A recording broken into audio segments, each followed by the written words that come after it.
you will get a best result because of your dedication, right? In my previous session, we learned that addition and subtraction of integer, and in this session, we will learn that multiplication and division of integers and some properties which are based on multiplication and division of integers, right? Then multiplication हम शुरू कर देते हैं. क्या होता है multiplication? और multiplication में integers किन किन प्रॉपर्टी को फॉलो करता है, right? Multiplication of integers. First of all integers में मल्टीप्लिकेशन कैसे होता है, इसके लिए एक रूल होता है, और वो रूल क्या है? Plus multiply minus. अगर प्लस का जो कोई इंटीजर है, पॉजिटिव कोई इंटीजर है, अगर हम उसे मल्टीप्लाई करते हैं नेगेटिव इंटीजर से, then answer will be negative, right? Minus multiply plus. अगर कोई इंटीजर माइनस में है एंड कोई इंटीजर प्लस में है, then answer will be again in minus sign, right? If two integer both are a same sign, minus and minus, then answer will be positive, right? If plus multiply plus, two integers have positive values, just like 2 multiply 2, then answer will be also positive. ठीक है? इस तरीके से हम questions को करने वाले हैं. अब मैं कुछ एग्जांपल्स आपको दे देती हूँ. सच इज हमने ले लिया कि कोई पॉजिटिव इंटीजर्स 3 है, कोई नेगेटिव इंटीजर्स -2 है. 2 3 जो हो गया 6, आंसर विल बी -6, राइट? क्यों? बिकॉज 3 को 2 से मल्टीप्लाई किया और 3 2 जो तो होता है 6. ये प्लस की वैल्यू है और ये माइनस की वैल्यू, प्लस इंटू माइनस हो गया माइनस. ये रूल आपको याद रखना है अच्छे से. और ये आपका एग्जाम्पल देख लीजिए. अगर माइनस की वैल्यू मल्टीप्लाई हो रही है प्लस की वैल्यू से, तो 3 2 जो 6 तो आएगा. साइन कौन सा होगा? Minus multiply plus is equal to minus sign. हमेशा याद रखें कि जब भी माइनस साइन मल्टीप्लाई हो जाए प्लस साइन से, तो आंसर माइनस में ही होगा. ठीक है? अगर दोनों साइन माइनस के, if -3 multiply -2, then answer will be positive. ठीक है? -3 -2 को कैसे मल्टीप्लाई किया? 3 ने मल्टीप्लाई किया 2 से, साइन मल्टीप्लाई करेगा साइन से, माइनस साइन मल्टीप्लाई करेगा माइनस से, तो माइनस इंटू माइनस हो गया प्लस, एंड 3 2 जो हो गया 6, देन 6 क्या हो गया? प्लस का 6 हो गया. और प्लस का 6 लिखने की हमें जरूरत नहीं होती है. ठीक है? अगर मैं बात करूं प्लस इंटू प्लस की, देन मैंने आपको इसका एग्जांपल दे दिया है कि अगर दोनों इंटीजर पॉजिटिव होते हैं तो उसका आंसर भी क्या होता है? पॉजिटिव ही होता है. ठीक है? यहाँ तक क्लियर है? आगे बढ़ जाते हैं हम, और अब हम प्रॉपर्टीज पढ़ रहे हैं मल्टीप्लिकेशन की.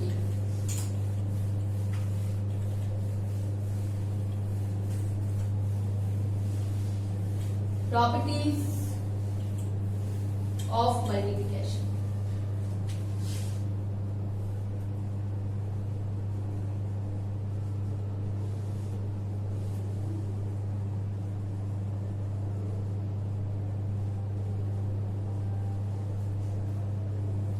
प्रॉपर्टीज ऑफ मल्टीप्लिकेशन पढ़ाने से पहले मैं वापस से आपको बोल देती हूँ, रिमेंबर दैट 2 साइंस अगर सेम होते हैं देन प्लस साइन आएगा, and 2 sign are different then minus sign आएगा. ठीक है? वापस से मैंने ये आपको इसलिए रिमेंबर कराया क्योंकि इसकी बहुत सारी जरूरत पड़ने वाली है आपको. ठीक है? प्रॉपर्टीज ऑफ मल्टीप्लिकेशन में फर्स्ट प्रॉपर्टी की बात करें तो पहली प्रॉपर्टी होती है क्लोजर प्रॉपर्टी. Closure property. ठीक है? क्या होती है closure property? Closure property integers के लिए क्या शो करती है, क्या सेटिस्फाई करती है या नहीं करती है, उसके बारे में हम पढ़ रहे हैं. क्लोजर प्रॉपर्टी में ये होता है, अगर कोई 2 इंटीजर मल्टीप्लाई, ठीक है, अगर कोई 2 इंटीजर मल्टीप्लाई हो, जैसे इंटीजर ए है और इंटीजर बी है, 2 इंटीजर ने एक दूसरे से मल्टीप्लिकेशन प्रोसेस किया, तो आंसर क्या होगा? नेक्स्ट इंटीजर होगा. 2 इंटीजर को मल्टीप्लाई करने पर जो आंसर हो वो भी इंटीजर ही आए, तो ये कौन सी प्रॉपर्टी होती है? क्लोजर प्रॉपर्टी होती है. thus we can say that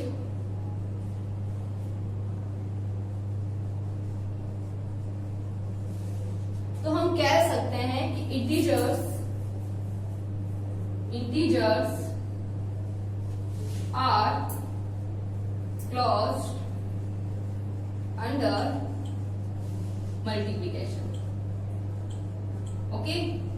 main integer multiplication में किसको सेटिस्फाई करते हैं? क्लोजर प्रॉपर्टी को सेटिस्फाई करते हैं. ये हो गई property number 1. Of integers. Integer की पहली प्रॉपर्टी है ये मल्टीप्लिकेशन को लेकर a multiply b is equal to c। हम इसे एक एग्जांपल से समझ लेते हैं, ठीक है। एग्जांपल क्या कहता है, ये प्रॉपर्टी क्या कहती है कि टू इंटीजर्स को जब हम मल्टीप्लाई करते हैं तो आंसर भी हमारे पास रिजल्ट जो होगा वो क्या होता है, इंटीजर ही आता है। Thus we can say that integer are close under multiplication। तो हम कह सकते हैं कि जो इंटीजर्स हैं वो मल्टीप्लिकेशन को क्लोज करते हैं। क्लोज मीन क्लोजर प्रॉपर्टी को सेटिस्फाई करते हैं। ओके, अब हम एक क्वेश्चन देखते हैं। देखिए, जैसे कि दो इंटीजर हमने ले लिया, लेट्स वी टेक -5 हमने एक इंटीजर ले लिया है, ठीक है, और हमने नेक्स्ट इंटीजर ले लिया है 3 ले लेते हैं। ओके, बहुत ही इजी से मैंने इंटीजर लिए हैं। When we multiply -5 multiply 3 obtain -15, right, कोई दिक्कत नहीं है। माइनस इंटू प्लस तो हो गया, -5 3 हो गया 15। -15 इंटीजर है या नहीं है, वापस से मैं आपको बताती हूँ। इंटीजर क्या होता है, इंटीजर वो होता है जिसमें पॉजिटिव नंबर हो, नेगेटिव नंबर हो और 0 इंक्लूड हो। ये सब क्या होते हैं, इंटीजर्स होते हैं, ठीक है। इंटीजर्स जो पॉजिटिव वैल्यू रखे, नेगेटिव आए, 0 आए तो सब इंटीजर है। मेन टू वैल्यू को जब हम मल्टीप्लाई करते हैं तो इंटीजर हमें ऑब्टेन होता है। तो ये हो गई हमारी क्लोजर प्रॉपर्टी। नेक्स्ट आता है commutative property. I hope closure property आपको समझ आई है स्टूडेंट्स। अगर नहीं आती है तो आप मुझे कमेंट सेक्शन में कमेंट कर सकते हैं। फिर भी नहीं आती है तो एक बार फिर चेक कर लेना, आपको आ जाएगी समझ में। कम्यूटेटिव प्रॉपर्टी क्या कहती है, कम्यूटेटिव प्रॉपर्टी, ठीक है। कम्यूटेटिव कहती है कि अगर मैंने 2 वैल्यूज को मल्टीप्लाई किया, सच एज मैं एक एग्जांपल ले लेती हूँ। ओके, जैसे कि हमने क्या किया, -2 को मल्टीप्लाई किया -3 से, तो आंसर आया है माइनस इंटू माइनस प्लस 3 2 हो गया 6 प्लस के 6, राइट। अगर मैं -3 को पहले लिख दूं फिर मल्टीप्लाई कर दूं -2 से, तो आंसर क्या होगा, प्लस का 6 होगा, ठीक है। तो इसका मीन क्या निकला है, कंक्लूजन क्या है कि a मल्टीप्लाई b करें या b मल्टीप्लाई a करें। मीन अगर हम ऑर्डर चेंज कर देते हैं 2 इंटीजर्स का, अगर हम 2 इंटीजर का ऑर्डर चेंज कर देते हैं फिर भी जो रिजल्ट होता है वो सेम रहता है, राइट। तो हम देखते हैं इसको किस तरीके से, किस फॉर्म में हम इसे याद रख सकते हैं। तो आप लिखेंगे if a multiply b is equal to b multiply a, ठीक है। a multiply b is equal to b multiply a। आप इसका ऑर्डर चेंज कर दीजिए, दोनों का आंसर सेम होगा। तो हम कह सकते हैं कि जो इंटीजर्स होते हैं वो सेटिस्फाई करते हैं कम्यूटेटिव प्रॉपर्टी को, ठीक है। एग्जांपल मैंने आपको समझा ही दिया है। thus we can say that integers are commutative under multiplication।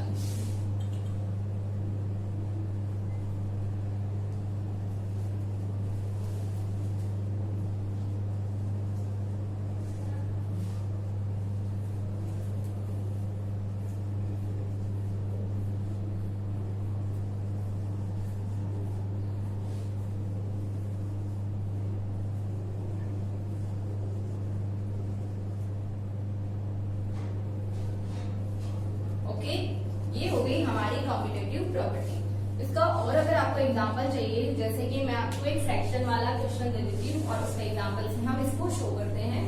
Such is 5/2 multiply by 3 हमने सॉल्व किया, दोनों इंटीजर है। ओके गाइस, 5/2 मल्टीप्लाई -3 हमने एक अदर एग्जांपल ले लिया है और वो एग्जांपल है एक फ्रैक्शन वाली वैल्यू है और एक विदाउट फ्रैक्शन है, दोनों इंटीजर्स है। हम सॉल्व करते हैं। 5 3 जो हो गया 15, माइनस का 15 हुआ क्योंकि प्लस की वैल्यू की माइनस की है, plus into minus is equal to -15/2 हमारा आंसर हो गया। -15/2 क्या है, इंटीजर्स की है। अब देखिए, अगर मैं इसका ऑर्डर चेंज कर दूं, पहले मैंने -3 को ले लिया, अब मैंने 5/2 को ले लिया, देन इसका मल्टीप्लीकेशन क्या होगा, -3 मल्टीप्लाई 5 इज इक्वल टू -15 और अपॉन में आ गया 2। Mean LHS is equal to RHS हम कह सकते हैं, ठीक है। इसको हम वेरीफाई कर सकते हैं कि 5/2 मल्टीप्लाई -3 इक्वल टू होगा -3 मल्टीप्लाई 5/2 के, राइट। ये हो गई हमारी कम्यूटेटिव प्रॉपर्टी। हम आगे बढ़ जाते हैं और नेक्स्ट प्रॉपर्टी को हम डिस्कस कर रहे हैं और हमारी नेक्स्ट प्रॉपर्टी है एसोसिएटिव प्रॉपर्टी फॉर मल्टीप्लिकेशन। कौन सी प्रॉपर्टी है? Associative property for multiplication.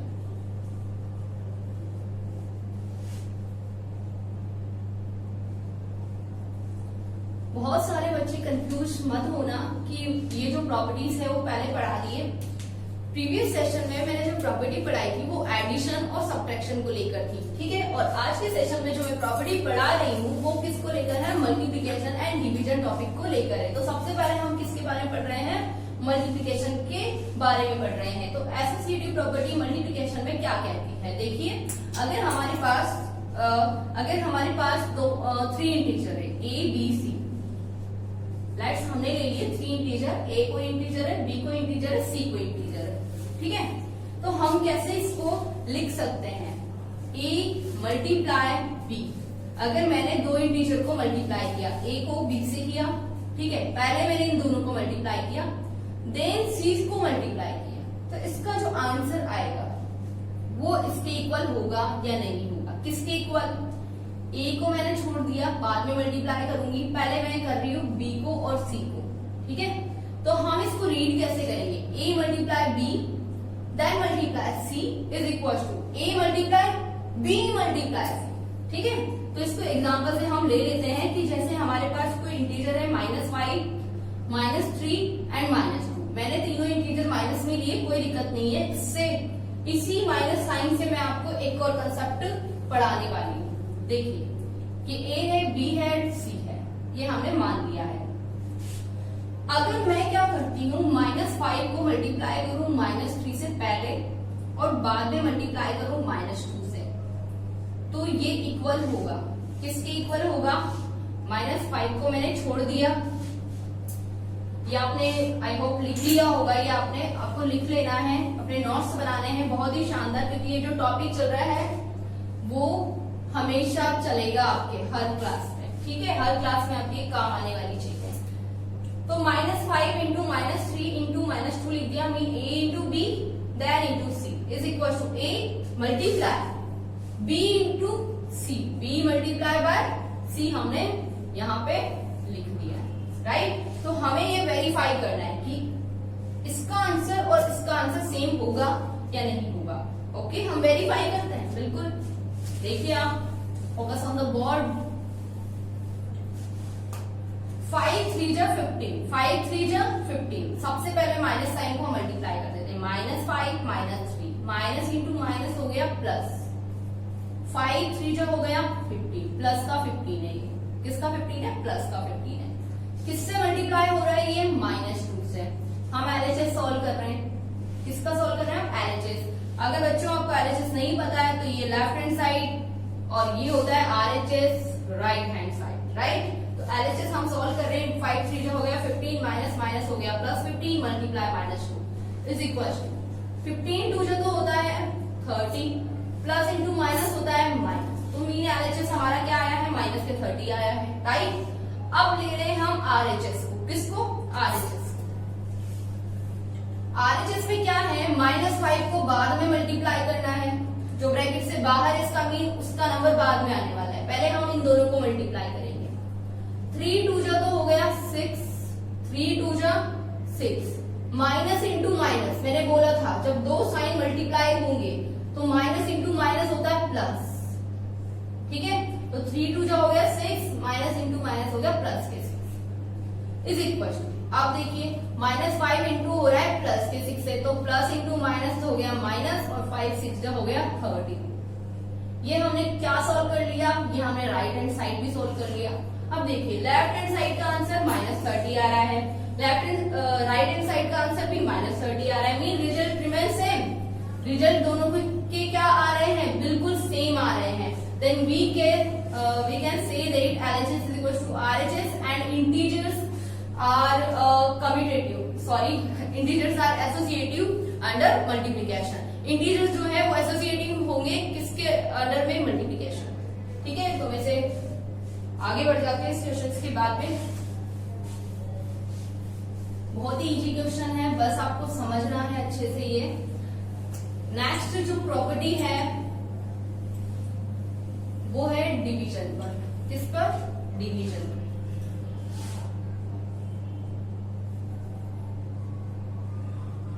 Division की फर्स्ट प्रॉपर्टी को हम डिस्कस कर रहे हैं। डिवीजन में पहली प्रॉपर्टी है वो है क्लोजर प्रॉपर्टी। कौन सी प्रॉपर्टी? Closure property.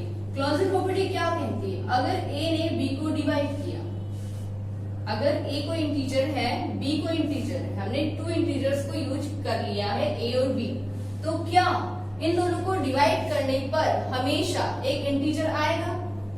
क्या हमेशा इंटीजर आएगा? क्या ये सही है? नहीं है, बिल्कुल नहीं आएगा। क्या होता है, कभी हमेशा तो वैसे इंटीजर ही आता है, लेकिन कभी कभी कुछ केसेस में नहीं आता है। वो केसेस मैं आपको बताती हूँ और वो केसेस बताती हूँ जिसमें इंटीजर आता है। इसका मीन ये है कि हमेशा इंटीजर नहीं आएगा, ठीक है। इसका मीन क्या है कि हमेशा नहीं आएगा, मीन ऑलमोस्ट तो आता है लेकिन कभी कभी नहीं आता है, ठीक है ना। वापस से देख लीजिए। सच इज हमने ले लिया -3, उसको डिवाइड किया 2 से।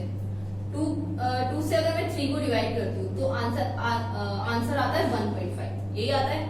तो ऑलमोस्ट 99 केसेस में क्या होता है? इंटीजर आता है, बट 1 केसेस ऐसा हो जाता है कि जिसके अंदर इंटीजर नहीं आता है। जैसे कि मैंने ले लिया है -15, उसे डिवाइड कर दिया मैंने 0 से। अब क्या करेंगे आप? अगर आप 0 से किसी वैल्यू को डिवाइड करते हैं then it can not be defined, it is not define. तो डिफाइन नहीं होता है। डिफाइन नहीं होता है इसका मतलब वो इंफिनिटी आता है। क्या आता है? इंफिनिटी आता है, मीन उसका कहीं भी अंत नहीं है, ठीक है। ठीक है, वापस बता देती हूँ मैं आपको कि क्लोजर प्रॉपर्टी में क्या होता है, ए डिवाइड बाय बी कंपल्सरी नहीं होता कि वो इंटीजर ही आए, ठीक है। इंटीजर आने की जो कैपेसिटी होती है वो होती है कि लगभग इंटीजर ही आता है, लेकिन कई सारे केसेस में ऐसा होता है कि इंटीजर नहीं आता है। तो इसीलिए हमने लिखा है a divide by b is not equal to c, right. तो हमने 3 इंटीजर्स का यूज करके बताया है। अब मैं आपको इंटीजर्स को कैसे डिवाइड करते हैं वो भी बता देती हूँ। सच एज कोई इंटीजर 5/2 है, उसे डिवाइड करना है 4/15 से, ठीक है। ये हमारे पास इंटीजर है और मैंने यहाँ पे साइन लगा दिया माइनस। तो इस टाइप के इंटीजर्स को, इस टाइप के क्वेश्चन को आप कैसे सॉल्व करेंगे? देखिए, ये जो वैल्यू 5/2 माइनस का लिख दीजिए यहाँ पे, ठीक है। डिवाइड का साइन कन्वर्ट कर दीजिए आप मल्टीप्लाई में, divide side convert into multiply कर दिया। अब जब ये मल्टीप्लाई में कन्वर्ट हुआ है तो इसका कुछ तो करना होगा। इसका कर देते हैं हम रेसिप्रोकल। क्या कर देते हैं इसका हम? रेसिप्रोकल। रेसिप्रोकल का मीन होता है, इसका कर देते हैं हम उल्टा। मीन हो गया -15/4, राइट। तो देखिए, मैं आपको बताऊंगी इसके पीछे की क्या रीजन है ऐसा। अब देखिए, इसका जो आंसर है माइनस इंटू माइनस तो हो गया प्लस, 15 5 जो हो गया 75, 4 2 जो हो गया 8, ये हमारा आंसर आ गया। ऐसा क्यों हुआ? ये वैल्यू डिवाइड की मल्टीप्लाई में क्यों कन्वर्ट हुई, इस वैल्यू को हमने रेसिप्रोकल क्यों किया, इसके पीछे भी एक रीजन है। ओके, तो ध्यान रखना है आपको कैसे करना होगा इस टाइप का क्वेश्चन। तो जी वापस से बता देती हूँ, -5/2 है, उसे डिवाइड कर रहे थे हम किससे? 4/15 से हम डिवाइड कर रहे थे और हमने यहाँ माइनस साइन लगा रखा, राइट। तो इसको हम लिखेंगे -5/2 डिवाइड बाय 4 डिवाइड बाय -15। क्या इस टाइप के क्वेश्चन आपको बहुत ज्यादा कॉम्प्लिकेटेड नहीं लगेंगे? तो आप क्या करेंगे, ये जो वैल्यू है 4 वो डिवाइड करिए, इसको मीन -5/2 और ये डिवाइड हो रहा है 4 अपॉन में आ गया, ठीक है। 15 उसको भी डिवाइड कर रहा है, इसका मीन 15 कहाँ चला जाएगा? ऊपर चला जाएगा और नीचे कुछ नहीं रहेगा, ठीक है। तो हम इसे डायरेक्टली ऐसा क्यों लिख देते हैं? हम इसे डायरेक्टली क्या करते हैं कि ये जो वैल्यू है ये ऊपर आ जाएगी उल्टा होके, क्योंकि ये फ्रैक्शन वाली वैल्यू है, 2 वैल्यू है ये। तो ये हो गया -15/4 और हमने आंसर निकाल लिया 75/8, ठीक है। इसमें क्या होगा, इसको आपको बस रेसिप्रोकल करना है, कुछ ध्यान नहीं रखना है, और इसको मल्टीप्लाई में कन्वर्ट करना है। बिल्कुल भी आपको कॉम्प्लिकेशन नहीं करना है इसके अंदर, ठीक है। आगे बढ़ जाते हैं, मैं इसका एक और क्वेश्चन आपको बता देती हूँ। जैसे 4/3 है, आपके पास कॉपी होगी सही और इसको सॉल्व कर सकते हो आप। 8/9 है, ठीक है। इसको सॉल्व करें हम, जैसा कि मैंने अभी जस्ट आपको क्वेश्चन बताया उसके अकॉर्डिंग। तो 4/3 आप लिखेंगे, मल्टीप्लाई लगाएंगे और इसको कर देंगे आप रेसिप्रोकल। तो 9/-8 हो गया, 9/-8 mean divide convert into multiply and reciprocal the second terms which are divide 4/3. ठीक है, तो जो डिवाइड कर रही है, विच आर डिविडेंड को जो डिवाइड कर रही है, जो डिवीजन है उसको तो आप रेसिप्रोकल कर दो और जो डिवाइड साइन है उसे कन्वर्ट कर दो आप मल्टीप्लाई। बहुत ही आसान सी चीज है। 3 से कट गया 3 टाइम, 4 से कट गया -2 टाइम, आंसर आ गया 3/-2। काटना आप सबको आता है, कैसे कटा है? 3 की टेबल में 1 टाइम आता है और ये 3 टाइम आता है, 4 की टेबल में 1 टाइम आता है, 4 की टेबल में 2 टाइम आता है। काटने के पीछे भी एक मेथड होता है, काटने के पीछे भी एक मेथड होता है। क्या होता है? पहला केस तो ये होता है कि वो डिवाइड ऊपर नीचे होना चाहिए। दूसरे केस अगर 2-3 टर्म है तो उनके बीच में मल्टीप्लाई साइन होना चाहिए। ये नहीं कि यहाँ पे साइन प्लस का है और आप काट रहे हो तो गलत हो जाएगा आपका क्वेश्चन। ठीक है, ये कॉन्सेप्ट है, छोटे छोटे से कॉन्सेप्ट है जो आपको ध्यान रखना है। क्लोजर प्रॉपर्टी में मैंने बहुत बड़ा डिस्कशन आपके सामने कर दिया है और अब हम आ जाता है नेक्स्ट प्रॉपर्टी और वो है कम्यूटेटिव प्रॉपर्टी। क्या होती है कम्यूटेटिव प्रॉपर्टी? बहुत ही आसान है। कम्यूटेटिव प्रॉपर्टी क्या चाहती है? ऑर्डर चेंज कर दो, वैल्यू सेम आती है नहीं आती, बस ये चाहती है, चाहे मल्टीप्लाई हो, चाहे एडिशन है, चाहे सब्ट्रैक्शन, चाहे डिवीजन। अच्छा, डिवीजन में अगर हम इस तरीके से ऑर्डर चेंज कर दें तो क्या वैल्यू सेम होगी? चलिए एक क्वेश्चन से मैं आपको ट्रू या फॉल्स करके बताती हूँ। क्या ये सही है, ट्रू है या फॉल्स है? यहाँ पे हम ट्रू के लिए लगा देंगे टी और फॉल्स के लिए लगा देंगे हम एफ। ठीक है, हम एग्जांपल से इसको प्रूव करते हैं। जैसे कि हमने एक एग्जांपल ले लिया 3/5 उसे डिवाइड कर रहा है, कौन कर रहा है इसे डिवाइड? इसे कर रहा है 9/15 डिवाइड कर रहा है। बहुत आसान सा है ये, चलो माइनस लगाते हैं, इसमें माइनस इसमें माइनस लगाते। ठीक है, ये हमारे पास दो फ्रैक्शन टाइप के इंटीजर्स है, बिल्कुल कोई प्रॉब्लम नहीं है इसमें। अब क्या करें, हम डिवाइड कर रहे हैं और हमें इस ऑर्डर में वेरीफाई करना है क्या ये सेम है, क्या ये ट्रू है, क्या ये फॉल्स है। a डिवाइड बाय b, ये हमने a मान लिया, ये हमने b मान लिया। ये हमारे पास a है और ये हमारे पास b है। ये एक कोई इंटीजर है, ये कोई इंटीजर है, ये ठीक है। और अगर मैं b डिवाइड बाय a कर दूं, क्या कर दूं? b डिवाइड बाय a कर दूं, क्या ये दोनों सेम होंगे? क्या ये दोनों सेम होंगे? चलो करते हैं हम सॉल्व। -3/5 मल्टीप्लाई, सॉल्व करना मैंने बताया, कर लो रेसिप्रोकल, माइनस से माइनस कट गया, माइनस ऐसे लगा दिया था मैंने वैसे भी। ठीक है, सॉल्व कर लेते हैं। 3 से कट गया -1 टाइम और ये कट गया 3 टाइम, ये कट गया 1 टाइम और ये कट गया 3 टाइम, 3 से कट गया 1 टाइम। ठीक है, तो -1/1, तो इसका तो आंसर आया -1 LHS का। क्या आंसर आ रहा है इसका? -1 आ रहा है। ठीक है, इसका भी -1 ही आएगा क्या? इसको है ना चेंज कर देना चाहिए सच में। इसका आंसर -1 नहीं आना, -1 आया कोई दिक्कत नहीं है, बट -1 का रेसिप्रोकल क्या होता है? -1 ही होता है। अब मैं आपको प्रूव कराना चाहती हूँ कि दोनों इक्वल नहीं होते, तो इसीलिए हम यहाँ पे एक वैल्यू ऐसी रख देते हैं कि आंसर क्या हो, दोनों का सेम नहीं आए। क्योंकि 1 का रेसिप्रोकल अब 1 नहीं आता है, -1 का रेसिप्रोकल -1 आता है, तो हम यहाँ -1 नहीं ले सकते। ठीक है, हम एक ऐसा क्वेश्चन पिकअप कर लेते हैं, सच एज हमने ले लिया 18 ले लिया। ठीक है, राइट है, -9/18 बिल्कुल ठीक है, ये चलेगा। तो हम सॉल्व करते हैं इसको। -3/5 मल्टीप्लाई 18/-9, सॉल्व कर लिया हमने। 3 से कट गया 3 टाइम, माइनस से कट गया माइनस, 5 से कटेगा ही नहीं, तो 18 कितना है 5 3 जब इन दोनों को मल्टीप्लाई कर देंगे, दोनों नीचे में मल्टीप्लाई हो रहे हैं, 5 3 हो गया 50। 3 से कट गया 3 टाइम, माइनस से कट गया है 18/5 3 हो गया 50। यहाँ तक कोई दिक्कत नहीं, ये हो गया LHS। हम RHS को सॉल्व करें तो वैल्यू क्या होगी? माइनस से माइनस कैंसिल, 9/18।